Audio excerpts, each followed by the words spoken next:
I look at storytelling through the eyes of what, how, who, why, when, where.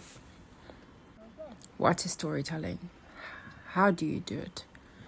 Who does it? Why do they do it? When and where do they do it? So I love the why the most. Why do we tell stories?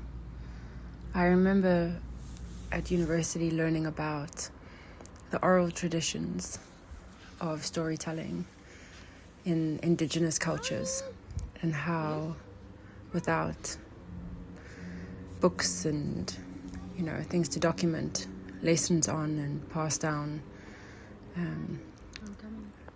wisdom and pass down stories, people used tales that they recited again and again through oral tradition, through word of mouth, through sitting around the fire and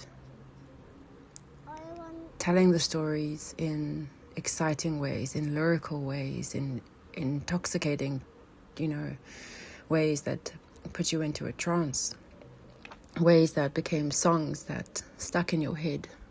I always think about the Bushmen in those times because they're a local reference, and I think about how wonderful those storytelling traditions are, because instead of it isolating people in the way that books do, and I love books, but they typically are something that you do by yourself, unless you are like me, reading to your son at night. I think I read way too many children's books, but it's a shared act of love and togetherness.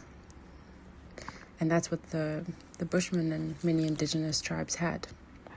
It was sitting together, sharing stories, and it being something that cemented the bond between you, that was a way of giving each other comfort and a feeling of belonging. It wasn't something that you consumed by yourself, that you couldn't almost digest and understand with the help of others. And that's what you could do when you were sharing stories, telling stories. You could ask questions together. You could discuss, debate.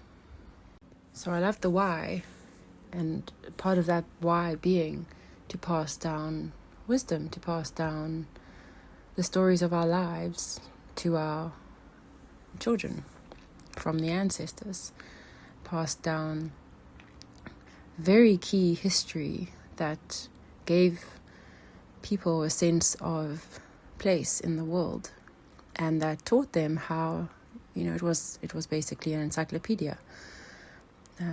Those oral traditions, those oral stories were the internet. They provided answers to things when perhaps elders had passed on and were no longer there to impart their knowledge. So the why do we tell stories? I feel like partly it was for those reasons, but also because they enable us to make sense of the world and our world as individuals. And for me, I always come back to storytelling as the one thing that makes sense in the world, because it gives you a purpose and it lets you see the miraculous, the wonder, the extraordinary in everything. And it costs nothing.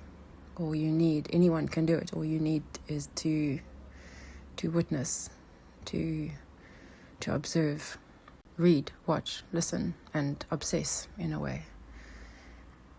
And the great thing about when you hear a story is that many times you feel that you can connect with something else, with someone else, and it makes you feel less alone, particularly in this world, which is a lot less community driven. we spend a lot less time around the campfire. I find it very difficult to read a book and not instantly want to run to my notepad and scribble down some words of fancy and thoughts that come to me while I'm reading someone else's work, because it inspires something in me. And so I think sometimes we tell stories because we're inspired by another art form, by something that we read, and it is beautiful because it just keeps the cycle of creation going. And that's one of the great things about being human, that sometimes we neglect and take for granted about how incredible we are as a species because of this beautiful gift of language, being able to use our brains to entertain ourselves without taking a step, away from wherever we are seated. So storytelling to me is everything.